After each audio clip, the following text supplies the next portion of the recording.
Hey everybody, I am Ron Kenner, the president of Shalom TV, and I am just wanted to bring you a happy New Year greeting. Now, if you read my blog yesterday, you know that Rosh HaShanah is not actually a holiday in the Bible. The original holiday is called Yom Teruah, the day of the blasting. Not blasting or blowing things up, but the blasting of the shofar.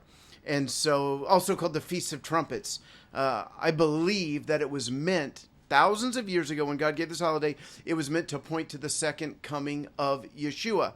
But read the blog at ronkenner.com and you'll know how it was turned into a new year.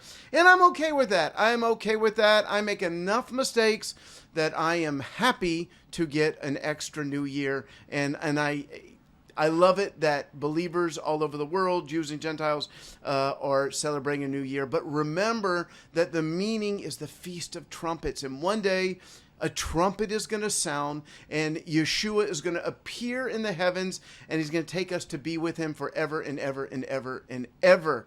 And I can't wait that. In fact, he's not actually going to take us with him up. The Bible actually says that he's coming down.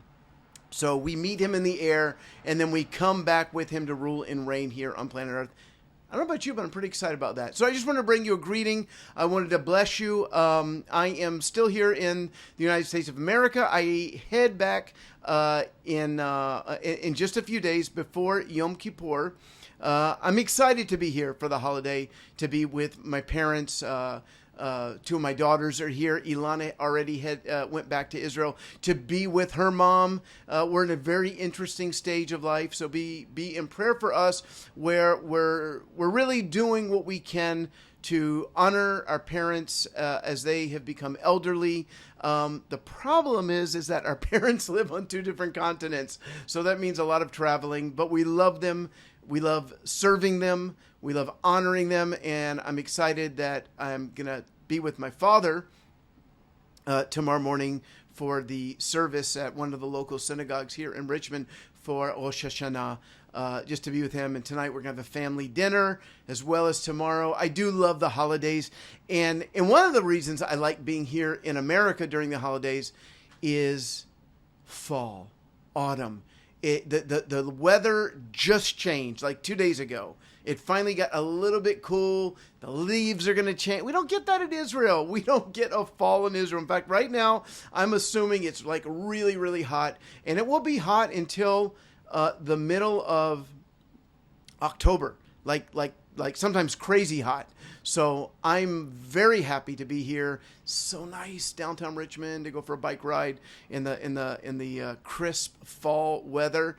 But I did hear something very interesting that happened in Israel the other day. Is it rained for 2 hours straight. It can rain in September, even early September, but it's normally a 5-minute rain, and then you'll get another 5-minute rain a few days later. We don't get a significant rain until the end of October, middle of October. So weird things are happening in the world weather-wise, which was predicted by Yeshua. He said that the birth pangs, I think there is a book around here called Birth Pangs. Who wrote that? Anyways, by the way, you can get the ebook of that free at our website. Go to ronkenner.com, shop, but you won't have to shop because we have made the price $0. But I wrote in Birth Pangs that when we come into this birth pang season before the second coming, there will be weird weather things. Yeshua said, famine, earthquakes, that it basically means weird things in the earth, weather patterns, things like that. So are we in the end times? Are we the generation that will see the coming of the Lord?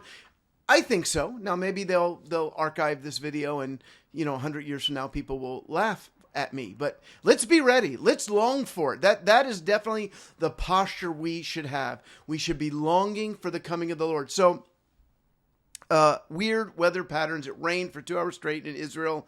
And I really can't wait to get back because, we have on September 25th, Yom Kippur, from Jerusalem. It's going to be on God TV. Write this down, god.tv/pray for Israel. And we're teaming up with Mike Bickle and IHOP. And there's really 12,000 ministries involved in the let me go back. 12,000 1,000 ministries that signed up in May to pray for Israel in what's called the Isaiah 62 fast. And the website is isaiah62.com. You can get all the information about what we're going to be doing, but we're going to take 1 hour from, I get confused with the time zones, 10 a.m. here in Virginia until 11 a.m. or 5 p.m. in Israel until 6 p.m., which is just before the breaking the fast over there.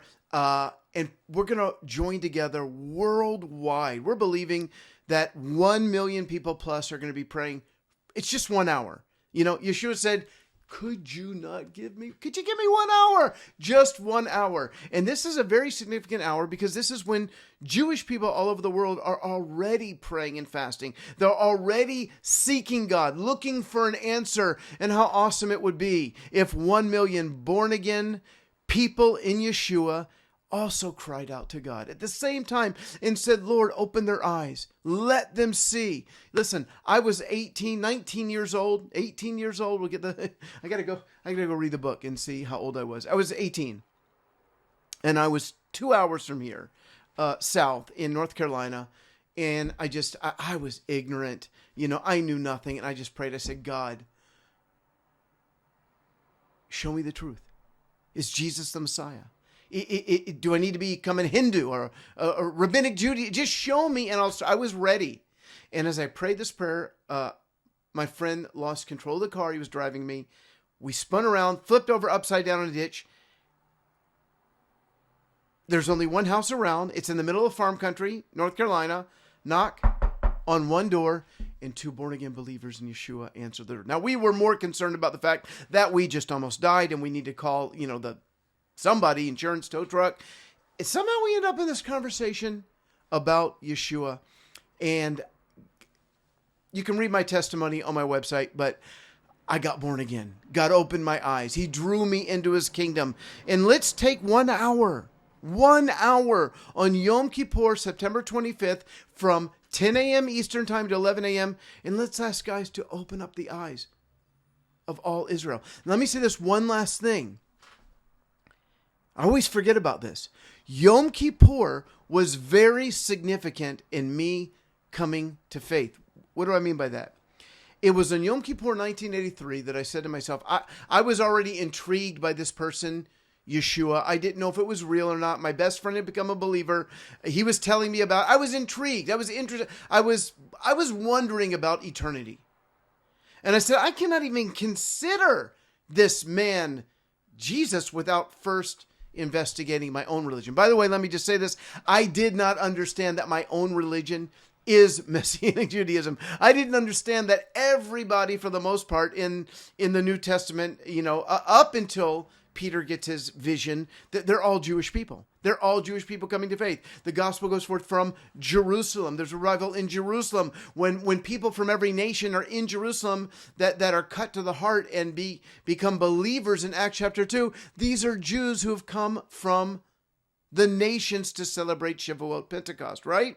So I didn't understand that it was Jewish to believe in Yeshua. So on Yom Kippur, 1983, I decided I would fast.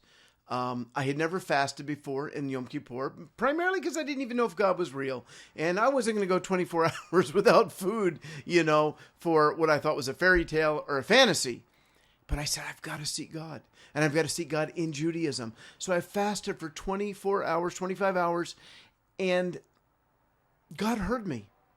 God heard me. He didn't meet me on that day, but he heard my cry on that day, because it was 1 month later that I found myself in North Carolina, in that house, and the power and presence of God hit me. And on Yom Kippur, on the 25th, there's going to be millions of Jewish people fasting, crying out to God. Let's agree together. So join with us. It's a great season. I do love the holidays, the biblical holidays. Yes, in Virginia, but it's going to be very exciting to be in Jerusalem for Yom Kippur. I love you guys. I just thank you so much for supporting Messiah's Mandate, for being a part of what we do. I love you. God bless you. Have a great holiday or holy day, biblical feast season, and I will talk to you very, very soon.